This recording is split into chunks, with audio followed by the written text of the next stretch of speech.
Greece में कौमी परचम लहराने पर मिस मोना खान जर्नलिस्ट गिरफ्तार हुई। क्या मामला हुआ था, गिरफ्तारी कैसे हुई, कौन से फेज से गुजरना पड़ा, एक छोटा मासूम बच्चा भी साथ था। मुझे पाकिस्तानी होने की इस तरह से सजा मिलेगी, मैं नेशनल सिक्योरिटी लिस्ट में, उसका मतलब पाकिस्तान नेशनल सिक्योरिटी लिस्ट में। मैं दहशतगर्द नहीं हूँ, मैं दहशतगर्द नहीं हूँ, मुझे कितनी दफा भी आप बोलेंगे मैं नहीं हूँ।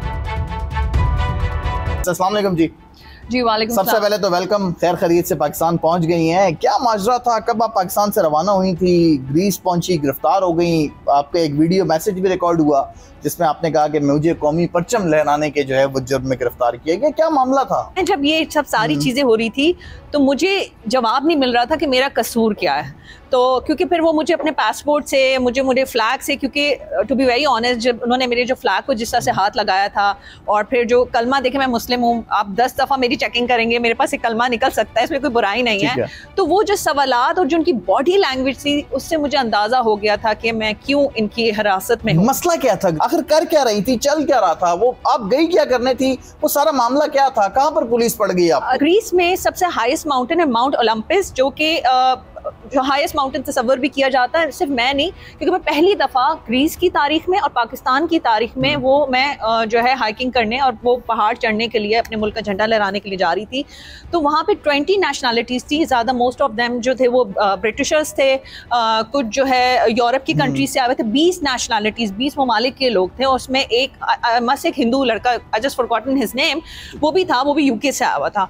तो हमारा सफ़र बिल्कुल अच्छा ही जा रहा था। जब एक जगह पे हम पहुँचे तो वहाँ पे मुझे नहीं पता, आई डोंट नो, शायद रूटीन का चेक पोस्ट बनी हुई होती है, तो उन्होंने सबसे पूछा कि कौन कौन कहाँ से, तो ज़्यादातर सबने बताया कि जैसे ही उसने कहा पाकिस्तान, तो वो ज़रा एक सेकंड के लिए रुक गया।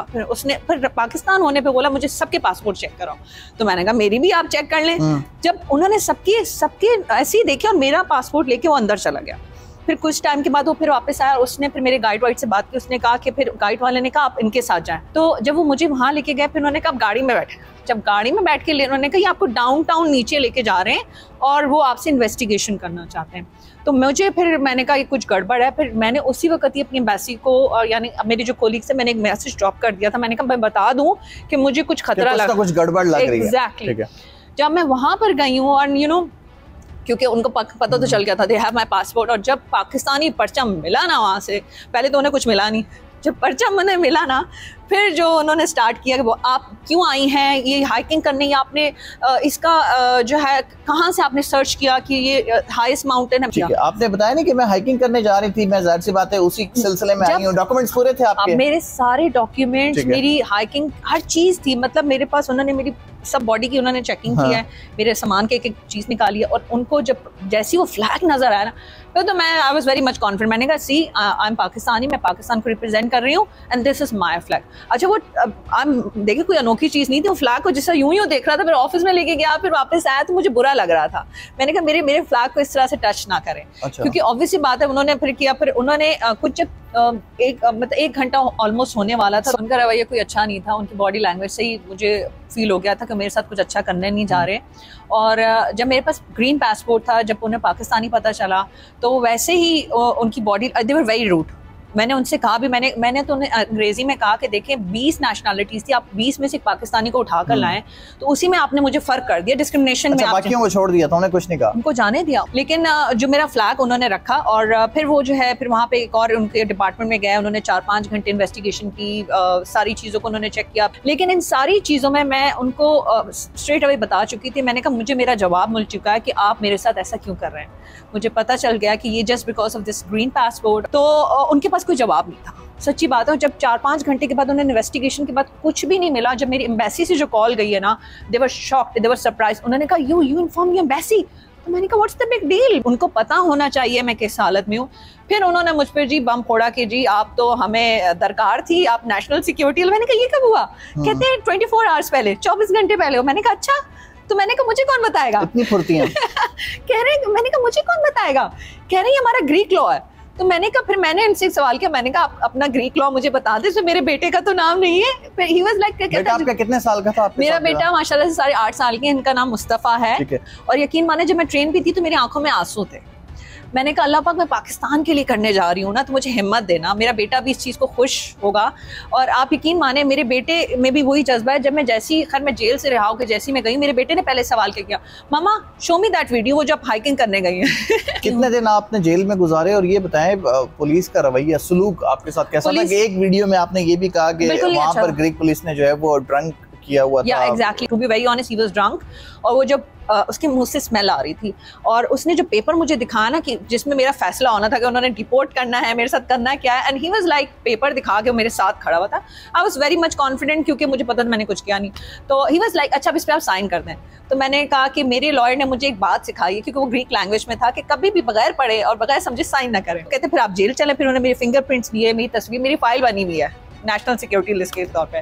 तो मुझे फिर नीचे उन्होंने कहा ये आपने कर लिया, आप चलिए जेल। मैंने कहा ठीक है। फिर मुझे जेल छोड़कर आए। बाकायदा जेल में थी उनकी? जी मैं जेल में थी। आपके साथ और कैदी भी थी? बिल्कुल थे उसमें। अच्छा, कितने दिन आपने गुजारे हैं जेल में? मैंने एक दिन गुजारा। हम अपनी समझ के लिए, लोगों की समझ के लिए इसको जरा सा आसान कर लें, कह लें कि आप ग्रीन पासपोर्ट की वजह से आपके साथ ये सलूक किया गया। जी एग्जैक्टली। अपने मुल्क के लिए हम कुछ भी कर सकते हैं, जेलें भी काट सकते हैं, कुछ भी कर लें। हम कुर्बान है अपने मुल्क पाकिस्तान के लिए, ना सिर्फ मैं, मेरा बेटा भी। लेकिन जब मैं वापस आ रही थी, क्योंकि एक ज्यादती तो हुई है, मैं प्लेन में रोते हुए आई हूँ, क्योंकि इन्होंने मुझे बड़ा जलील करके वहाँ से किया, इमिग्रेशन लाइन से हटा दिया था, फिर इन्वेस्टिगेशन हुई थी, तो मेरे बेटे ने भी सारी चीज़ फेस की थी। और मैं जब मैं क्योंकि मेरी कनेक्टिंग फ्लाइट से दोहा के लिए, मैं उस रास्ते में रोती भी आई हूँ। मैंने कहा कि यार मुझे पाकिस्तानी होने की इस तरह से सज़ा मिलेगी, और मैं अगर मुस्लिम हूँ तो मुझे दुख बहुत है इस चीज़ का, और अभी भी बहुत दुख है, क्योंकि नेशनल सिक्योरिटी लिस्ट में आने का मकसद यही है कि आप उस कंट्री के लिए थ्रेट हैं और आप दहशतगर्द हैं। मैं दहशतगर्द नहीं हूँ। मुझे आप 10 दफ़ा भी पूछेंगे, बोलूँगी मैं नहीं हूँ टेररिस्ट। पाकिस्तानी जर्नलिस्ट हैं, खातून सहाफ़ी हैं, बड़ी मशहूर, नेशनल टीवी पे शो करती हैं, इनका तो दहशतगर्दी से ताल्लुक ही नहीं, दूर डॉक्यूमेंट्स पूरे हैं, सारी चीज़ें पूरी हैं, कि ज्यादती की गई इनके साथ। बिल्कुल। और मैं नेशनल सिक्योरिटी लिस्ट में, उसका मतलब पाकिस्तान नेशनल सिक्योरिटी लिस्ट में मिस मोना खान नहीं है, पाकिस्तान मौजूद है। तो आप सबको इस चीज़ पे काम करने की ज़रूरत है कि उस क्योंकि मैंने फिर जाना है, मैंने यूएस जाना है अपनी फुल मैराथन के लिए, मैंने इटली जाना रनिंग के लिए। तो वहाँ पे कोई अच्छा मैसेज नहीं जाता। वो ये नहीं देखते कि आपने क्या काम किया, वो ये देखते हैं कि आपका नाम है नेशनल सिक्योरिटी लिस्ट में और आपने कुछ किया है, और मैंने कुछ भी नहीं किया। पाकिस्तान एम्बेसी कितना एक्टिव रही, कितना सपोर्ट किया? पाकिस्तान एम्बेसी ने मुझे 24 आवर्स जिस तरह से कहा कि सैटरडे को वो मेरे पास पहुंचे थे। उन्होंने कहा कि वर्किंग डेज में आपका डिसाइड होगा, फिर हम कुछ करेंगे, लेकिन विद इन 3 to 4 आवर्स मेरी फॉरेन मिनिस्ट्री इन सब ने मिलके फिर शाम में वो एक एग्रीमेंट साइन हुआ जिसमें उन्होंने मुझे निकाला। और इसके बाद मेरी एम्बेसी से कोई रब्ता नहीं रहा था। मुझे नहीं पता मेरी एम्बेसी ने उनसे क्या कम्युनिकेशन रही, क्योंकि फिर मैंने अपना लॉयर खुद किया, अपनी सारी चीज़ों को खुद मैनेज किया, अपने एक्सपेंस को बेयर किया, रिटर्न टिकट हर चीज़ की। ये सारी चीज़ें बड़ी इंपॉर्टेंट थी, क्योंकि मुझे अपने मुल्क पाकिस्तान भी जाना था। मैं फिर कह रही हूँ, मैं दहशतगर्द नहीं हूँ, मैं दहशतगर्द नहीं हूँ। मुझे कितनी दफ़ा भी आप बोलेंगे मैं नहीं हूँ। नेशनल सिक्योरिटी लिस्ट का मकसद जो अच्छा नहीं होता, उस पे आप सबको मिलके काम करने की ज़रूरत है। और अब आप जो केस कर आई हैं, कौन सा केस आपने किया? वो मैंने इस पे किया, एक तो मेरे साथ सच्ची बात है, जो केस बनता है वो डिस्क्रिमिनेशन का है, रेसिज्म का है, क्योंकि आपको ट्रीट इसलिए किया गया है क्योंकि आप एक पाकिस्तानी थे, आप एक मुसलमान थे, आपके पास पाकिस्तानी फ्लैग था, और आप जो है एक अच्छे मकसद के लिए आ रहे थे। तो ये वजह जो बनी है, तो मेरे लॉयर ने कहा हम इस पर भी बात करेंगे, और ऑब्वियसली बात है, और जो मेरा नाम गया उस पर भी वो करेंगे। जो पुलिस, जो ग्रीक अथॉरिटीज़ हैं, उन पर भी, उनके रवैयों पर भी बात की जाएगी। तो ये अभी दैट्स इन द पाइपलाइन, लेकिन इसके लिए मुझे आप सब लोगों की ताउन की दरख्वास्त है।